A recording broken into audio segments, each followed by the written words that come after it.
Dawson Park at June 4th. First thing we're looking at is the playground. As you can see, there are not a lot of people at it right now, but one of the great things about this playground is that it's built in order to accommodate a lot of different uses. As we panned across it, we could see the fact that it was fairly accessible. There was access to wheelchair stuff and lots of different uses. You can see that over here, there's the flat area coming into the playground, allowing for people of various abilities to access it, the new type of flooring, different types of activities for different individuals to engage in over there.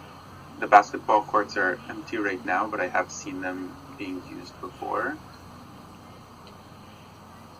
There's quite a lot of seating. You can also see the lamppost next to the seating and the water fountain. There are benches along the trail, and there are also picnic tables. You just saw the one picnic table over there. Across the park, there's another picnic table. Right here, we're seeing the main field where there was somebody playing catch. That field doesn't usually get a lot of use, but sometimes there are some people there. This is an interesting feature of the park. It's some art that has quotes that are relevant to members of the African American community that have been relevant to this park at various times. And under this covered area over here, we saw some people sitting. I'm not seeing a lot of people engaging with that artwork piece.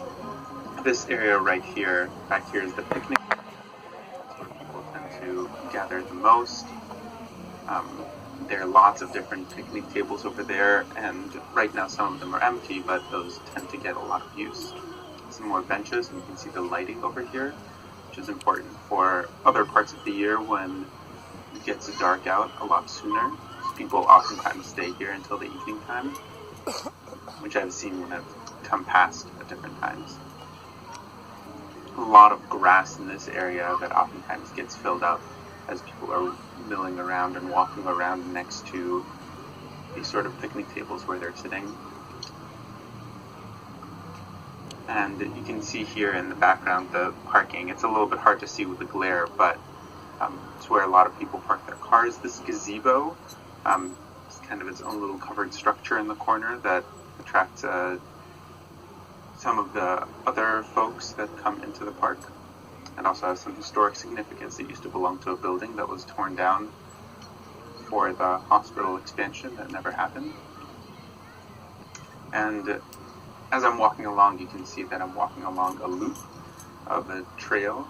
It's kind of a nice enclosure of the space, and a lot of times you can see kids riding their bikes around this trail. And coming up right over here is a monument. I've never seen anybody really interact with that monument. It also has a strange style because, as you can see, it's really tall, which means that it's blocked by the trees that are on the side most of the time, and makes it a little bit difficult to see. It generally just looks like a cement block.